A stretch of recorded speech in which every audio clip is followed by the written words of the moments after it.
La question suivante, donc c'est la question numéro 15, dont je serai le rapporteur, porte sur la modification des statuts de la communauté d'agglomération Mont-Saint-Michel-Normandie. Donc le contexte est relativement simple. Notre communauté d'agglomération aura 2 ans au 1er janvier 2019.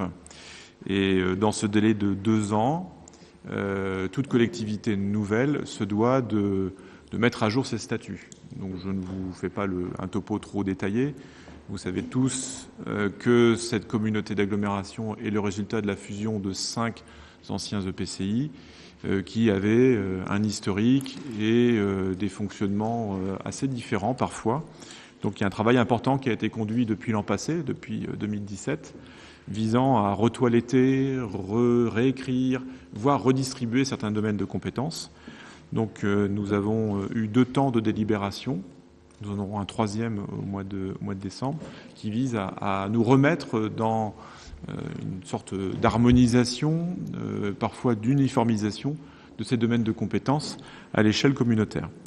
Donc le conseil communautaire délibère sur ces compétences et ensuite, pour régulariser de manière définitive ces changements, eh bien, chaque commune doit délibérer à son tour. Donc, concernant la délibération de ce soir, il s'agit de prendre une délibération au vu de ce qui a été délibéré en conseil communautaire le 25 septembre dernier, avec un conseil communautaire qui a décidé de restituer aux communes la compétence transport collectif des élèves des écoles maternelles et primaires se rendant dans les équipements sportifs ou culturels communautaires. Voilà, donc il faut que nous nous prononcions sur ce choix qui a été fait par le conseil communautaire, sachant qu'il faut une majorité qualifiée pour que cette compétence soit définitivement communautaire, donc majorité qualifiée des conseils municipaux, des 97 conseils municipaux, concernant cette proposition. Voilà, donc Monsieur Morazin. Je pose une question. Restitution de compétences, est-ce que ça sous-entend également restitution budgétaire ? Bien entendu. Donc tout mouvement de compétences du champ municipal vers le champ communautaire ou l'inverse fait l'objet d'un examen en CLECT, donc en commission locale d'évaluation des transferts de charges ou des charges transférées. Voilà, donc je ne sais pas s'il y a d'autres observations ou questions concernant ce point. Donc nous aurons à délibérer sur d'autres choix qui seront bientôt effectués par la communauté. Mais là, ce soir, il nous faut examiner ce point particulier. Donc si vous ne voyez pas d'obstacle à cela, je propose de mettre aux voix. Non ? Alors, si je peux vous faire la presse s'est fait écho, puis il existe des vidéos en ligne qui relatent les débats. En fait, c'est l'assentiment général de la communauté qui a conduit à ce choix, avec de la part de beaucoup d'élus communaux pouvant exercer cette compétence, la volonté de reprendre à leur charge cette dimension transport collectif qui, s'appuie sur la vraie proximité entre les maires et les directeurs de leurs écoles. Bon, il pouvait y avoir des avis divergents, mais c'est ce choix qui a été fait par la majorité des élus. Voilà. Oui, alors, en effet, au début, on avait prévu, il y avait une proposition qui avait été faite. Annie, je te laisse la parole, peut-être. Non ? Donc, en effet, au début, on avait prévu de retirer de la compétence scolaire, en tout cas de sectionner la compétence scolaire générale en maintenant la question du transport des élèves vers des équipements communautaires à l'échelle communautaire, sachant que par ailleurs, la totalité de la compétence scolaire était repassée aux communes.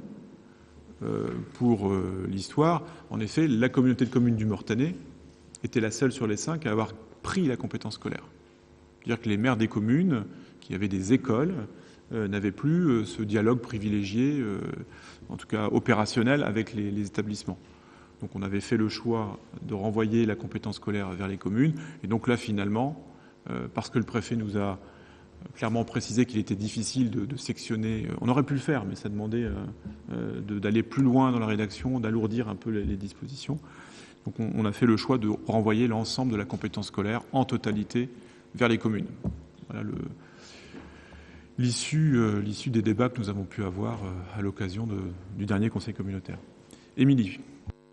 Moi, j'ai juste une question parce que je pense que donc si ça repart aux communes, il y aura une inégalité puisque toutes les communes ne peuvent pas proposer un transport ne vont pas forcément avoir l'obligation de proposer un transport. C'est une question.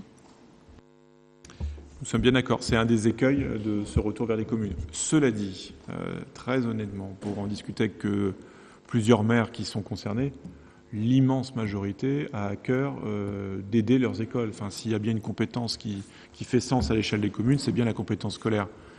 Et surtout qu'il y aura, comme le faisait remarquer M. Morazin, un retour en collecte, les budgets communaux seront là pour assurer ce transport. Finalement, je serais tenté de dire que c'est à l'aune de l'expérience future, dans cette relation commune-école, que nous pourrons juger si c'était mieux avant ou si c'est mieux à présent.